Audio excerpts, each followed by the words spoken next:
Welcome to S9 TV. ముందుగా headlines చూద్దాం.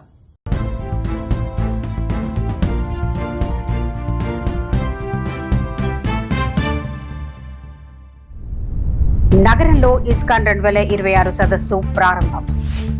BRS నేతలపై దాడి, సిపికి ఫిర్యాదు చేసిన ఎమ్మెల్యే మల్లారెడ్డి. మమ్మల్ని మానసికంగా బాధ పెడుతున్న ఛానళ్లపై చర్యలు తీసుకోవాలి. జరిగిన ఇన్సిడెంట్ చాలా బాధాకరం.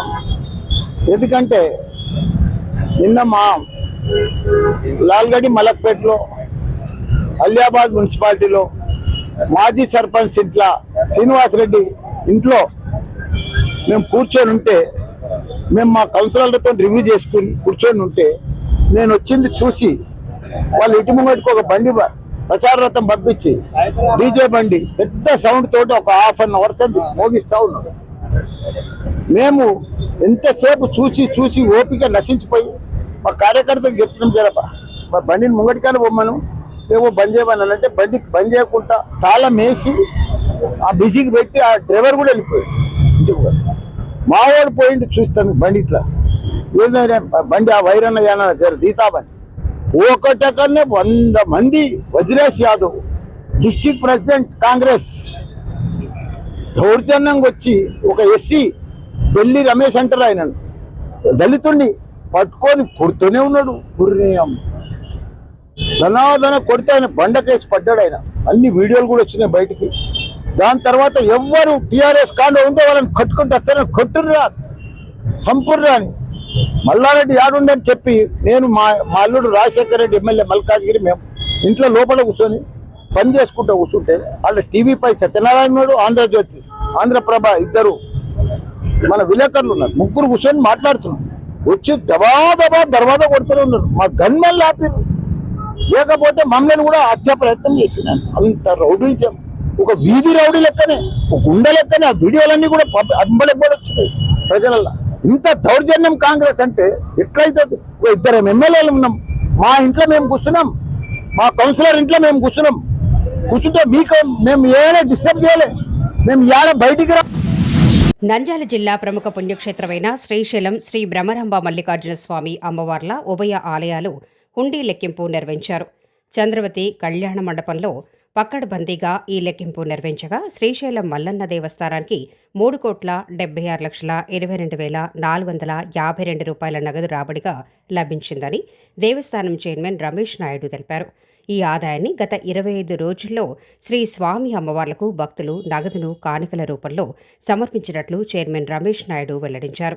ఈ హుండీ లెక్కింపులో గోల్డ్ అప్రైజర్ హాజరు కాని కారణంగా బంగారం, వెండి లెక్కించని దేవస్థానం అధికారులు 526 యుఎస్ఏ డాలర్లు, 1,435 UAE dirhams, England pounds 55, Singapore డాలర్లు 84, కెనడా డాలర్లు 140, ఓమన్ బైసా 800, మలేషియా రింగిట్స్ 28, ఆస్ట్రేలియా డాలర్లు 10, సౌదీ రియాన్స్ 10 మొదలైన విదేశీ కరెన్సీ కూడా ఈ హుండీల లెక్కింపులో లభించాయి. పటిష్టమైన భద్రతా ఏర్పాట్ల మధ్య సీసీ కెమెరాల నిఘాతో ఈ లెక్కింపును చేపట్టడం జరిగింది. హుండీల లెక్కింపులో దేవస్థానం చైర్మన్ రమేష్ నాయుడు, పలు విభాగాల యూనిట్ అధికారులు, పర్యవేక్షకులు, సిబ్బంది, శివసేవకులు తదితరులు పాల్గొన్నారు.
రెడ్డి అండి. వారం క్రితం చెర్లపల్లిలో రైల్వే పట్టాల కింద ఆత్మహత్య చేసుకున్న మా బాధితులు మా సిస్టర్ మాల్లుడు కోడలండి. ఆ విషయం మీద కొన్ని యూట్యూబ్ ఛానళ్ళు వాళ్ళకి ఇష్టం వచ్చిన thumbnails పెట్టుకొని వాళ్ళకి ఇష్టం వచ్చినట్టు న్యూస్ రాసుకుంటూ చనిపోయిన వాళ్ళని మళ్ళీ లేపి చంపేటట్టు ఉన్న వాళ్ళని మళ్ళీ బ్రతుకున్న వాళ్ళని కూడా చంపే ప్రయత్నం వాళ్ళు చేస్తున్నారండి. ఆ యూట్యూబ్ ఛానల్ మీద కేసు లాడ్జ్ చేద్దామని మెడిపల్లి సిఐ గారి దగ్గరికి వెళ్తే సార్ అన్నమన్నారంటే ఈ డిఫర్మేషన్ తీసేసుకోవాలి, ఇది యాజమాన్యం మీద కానీ యాంకర్ మీద కానీ తీసేసుకునే హక్కు మీకు ఉంది, ఆ హక్కుని మీకు రిలీజ్ చేసుకోవచ్చు, కానీ ఇక్కడైతే కేసు పెట్టడానికి రాదు అన్నారండి. దాని మీద సార్ చెప్పినట్టు ఇప్పుడు హైకోర్టు అడ్వకేట్ దగ్గరికి వెళ్తున్నానండి. RTV అని ఒకటి, తొలి వెలుగు అని ఒకటి, మనం టీవీ అని ఒకటి, ఇంకా ఇతర ఛానళ్ళు ఉన్నాయండి. వాళ్ళ మీద డిఫర్మేషన్ మూవ్ చేస్తారండి. ఇంకోటి ఇది నేను భయపడో ఇంకోటో కాదండి, మీరు చేసే ఈ తప్పుడు ప్రచారం వల్ల బ్రతుకున్న కుటుంబాలు చాలా బాధపడుతున్నారు. ఇంకోటి ఏంటంటే కోట్లాది మంది వ్యూవర్స్ కూడా వాళ్ళని తప్పుదో పట్టించి మీ వ్యూవర్షిప్ కోసమో మీ డబ్బుల కోసమో వాళ్ళ తాపత్రయపడుతున్నారండి. ఇక్కడి నుంచైనా మానుకోండి, చట్టం తన పని తను చేసుకుంటూ పోతూనే ఉంటుంది. మీరు నేను ఎవరు అతిథులు కాదు. నేను సార్ వారిని DSP గారిని అందరినీ రిక్వెస్ట్ చేసేవాడిని. సార్ వారు కూడా చాలా చురుగ్గా డెడికేటెడ్ టీమ్స్ పెట్టి వర్కౌట్ చేస్తున్నారు. ఎట్టి పరిస్థితుల్లో కూడా వాళ్ళు ఎవరిని వదలరు. కానీ ఈ మధ్యలో మీరు ఓపిక పట్టకుండా మీకు ఇష్టం వచ్చింది రాసుకొని మీ పబ్బం గడుపుకోవాలని పూటకో మాట గంటకో మాట పెట్టడం బంద్ చేసుకోండి. ఈ వీడియో తర్వాత అది బంద్ చేసుకోండి. మీ మీద చట్టపరమైన చర్య కోర్టు ద్వారా హైకోర్టు కానీ సుప్రీంకోర్టు కానీ వెళ్ళి నేను వదలనండి. ఎన్ని సంవత్సరాలైనా కొట్టి న్యాయం జరిగేటట్టు చేసి ప్రజలకు వివరిస్తానండి. అసలు ఏంటి ఇలాంటి న్యూస్ ఛానల్ మనం ఖండించకపోతే నాకెందుకు లేని భయపడితే వీళ్ళు ఎంతో వేల మందిని బాధ పెడతారండి. అందుకనే వీళ్ళ మీద భయపడడం లేదండి. వాళ్ళు ఎంత పెద్ద వ్యక్తులు ఉండొచ్చు, ఏదైనా ఉండొచ్చు, నేను సామాన్యుని అయినా వదిలేదండి. చట్టపరంగా కొట్లాడతాను. ఈ కోర్టులో నాకు న్యాయం జరిగేంత వరకు కూడా ఈ కేసును నేను Indian society for study of pain ISKCON 2026 40వ వార్షిక సదస్సును సోమాజిగూడలోని ది పార్క్ హోటల్లో ఇండియన్ మెడికల్ అసోసియేషన్ జాతీయ తాజా మాజీ అధ్యక్షుడు డాక్టర్ దిలీప్ భానుశాలి ప్రారంభించారు. తొలుత మీడియా సమావేశంలో సొసైటీ జాతీయ అధ్యక్ష కార్యదర్శులు డాక్టర్ కృష్ణ పొద్దార్, అనురాగ్ అగర్వాల్ తదితరులు కలిసి సదస్సు వివరాలు వెల్లడించారు.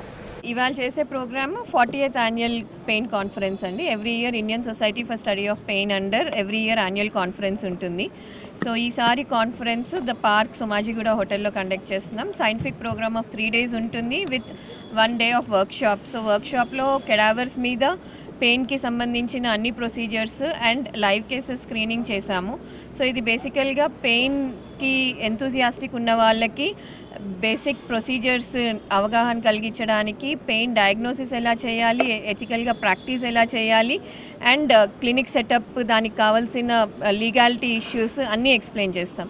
So this basically is medical post MD degree అండి. పోస్ట్ MD అనస్థీసియా తర్వాత చేసే ఫెలోషిప్స్ ఇవి. సో దీంట్లో క్రానిక్ పెయిన్కి సంబంధించిన అన్ని కండిషన్స్, వాటి పెథోఫిజియాలజీ, వాటి ట్రీట్మెంట్, వాటి మేనేజ్మెంట్ ఆప్షన్స్, అట్లీస్ట్ ఒక 1000 మంది డెలిగేట్స్కి ఆల్ ఓవర్ ది వరల్డ్ నుంచి వచ్చిన వాళ్ళకి అరౌండ్ 6 continents నుంచి వచ్చారు. సో వాళ్ళందరికీ ఎక్స్ప్లెయిన్ చేస్తున్నాం. వీళ్ళకి కెడావర్ పైన కూడా ఒక కోర్స్ లాగా ఉంటుందండి. ఒక 1 day ఒక 8 hours మొత్తం కెడావర్స్ పైన ఎలా చేయాలి ఏంటని నేర్పిస్తాము. సో అది కూడా పార్ట్ ఆఫ్ ద ప్రోగ్రామ్ అనమాట. సో దీంతో కలిపి మొత్తం 4 రోజులు, ఒకరోజు కెడావర్ పైన, ఒకరోజు అల్ట్రాసౌండ్ మెషిన్ పైన నేర్పించి తర్వాత వాళ్ళని 3 రోజులు ఈ యొక్క సైంటిఫిక్ ప్రోగ్రామ్ రన్ చేస్తాము. సో అలా చేశాక వాళ్ళకి ఒక అట్లీస్ట్ ఒక అవగాహన వస్తుంది. కొందరేమో ఆల్రెడీ ఎక్స్పీరియన్స్డ్ ఫిజిషియన్స్ వచ్చి వాళ్ళకి నేర్పిస్తారు అనమాట. ఆ స్టూడెంట్స్ ఉంటారు. సో మిక్స్డ్ గ్రూప్ అనమాట అందరికీ. కొందరు స్టూడెంట్స్, కొందరు ఆల్రెడీ నేర్చుకున్న వాళ్ళు, ఇట్లా వాళ్ళకి ఎక్స్పర్ట్స్ వచ్చి కంట్రీ వైడ్ నుంచి ఎక్స్పర్ట్ వచ్చి నేర్పిస్తారు అనమాట. సో అది ఈ ప్రోగ్రామ్ ముఖ్య ఉద్దేశం. అంటే ఆ పిల్లల నుంచి, అంటే యంగ్ పెయిన్ ఫిజిషియన్స్ నుంచి ఓల్డ్ వాళ్ళ నాలెడ్జ్ని ఇంప్రూవ్ చేసుకోవడానికి ఉపయోగించే ఒక ప్లాట్ఫామ్ ఇది. సో దాన్ని మనం అందరికీ తెలియాలి, అవగాహన రావాలని చాలా మటుకు మనం as a pain society, Hyderabad pain society కానీ, మనకున్న సెంట్రల్ కమిటీ కానీ మనకు ఒక రకంగా చాలా బాగా సపోర్ట్ చేశారు. కాబట్టి దీన్ని ఇంకా ముందు తీసుకెళ్లాలని మా కోరిక. యాక్చువల్లీ అదే దానికోసమనే ఈ 4 రోజులు చేస్తాం అనమాట. సో అందరికీ ఒక మంచి అవగాహన రావాలని. ఇంతటితో వార్తలు సమాప్తం. మరిన్ని అప్డేట్స్ కోసం చూస్తూనే ఉండండి S9 TV న్యూస్.